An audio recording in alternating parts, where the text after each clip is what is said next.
back to the poem. I think Valhalla has 640 doors if all are counted. 800 Einherjar will walk through each when the day comes to fight Fenrir. So again, we see this use of a large number, and I think it again represents, it's a symbol of sort of the infinite, that, and we might think, oh, 800, that's not much, really. But that's a very modern idea. You know, World War II, there were hundreds of thousands of people fighting, if not millions. But battles, 1,000 years ago, like a big battle would be like 50 people on each side. Like that's a huge battle.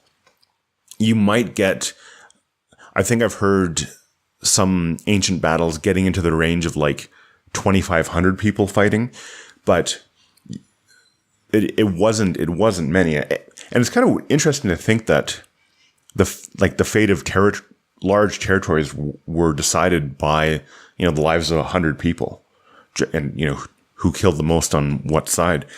So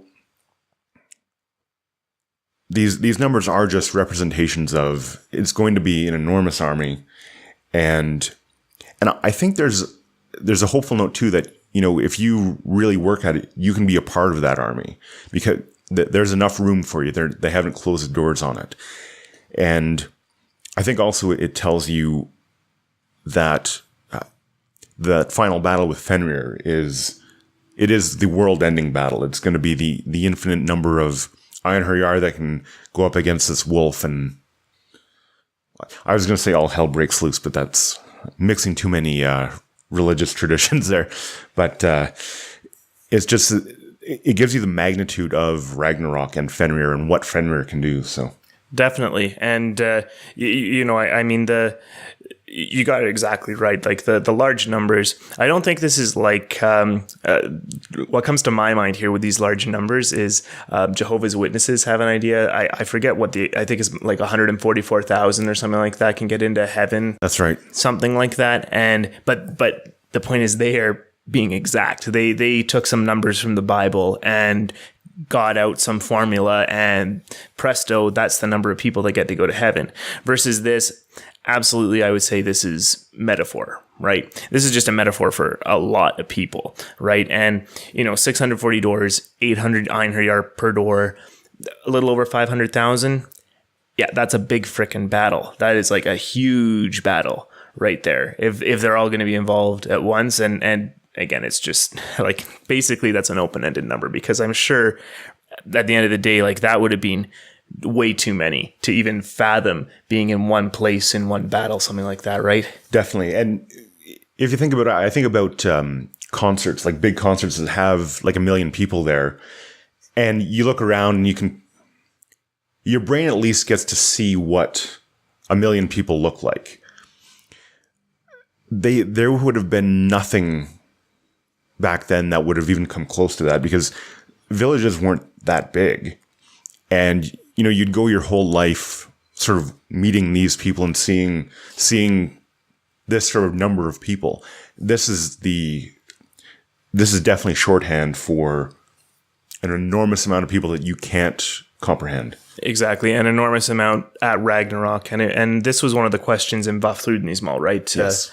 The answer was to one of the questions, episode 5, by the way, if you want to check that out. In Vafthrudnismal, one of the questions was, what is the name of the field where Ragnarok is going to take place, something like that, and the answer was, and I forget what the name is, but it was like 100 miles on every side, right? Which, again, another shorthand for just a massive amount of distance. Because can you imagine, like 100 miles? Like that's a long way. Like it takes hours to drive that, even in this day and age. But back then, that would have taken days, weeks? Like how long? Like a long time to, sure, just to cross that, right? So it's the scale of the end of the world is just something I think can't be emphasized enough, because it's like, well, that's catastrophic. hardly anything is going to survive the end of the world. Ragnarok. This is the end of the large cosmic cycle that we are currently involved in. And, what comes out on the other side is going to be renewed and rejuvenated, but everything that didn't make it is going to be gone. And I think it's exactly right to emphasize that this is just a huge moment, and so many people, beings, units of measurement, distance, whatever, huge distances are going to be involved, because this is something that affects everything that exists right now, right? So absolutely, it's a huge deal. And maybe just to recap, Fenrir is the wolf that is eventually going to kill Odin. He's going to swallow Odin.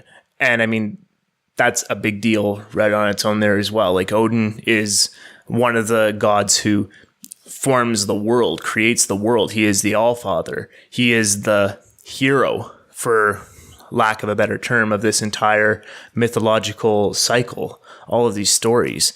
And he's going to get killed by this wolf.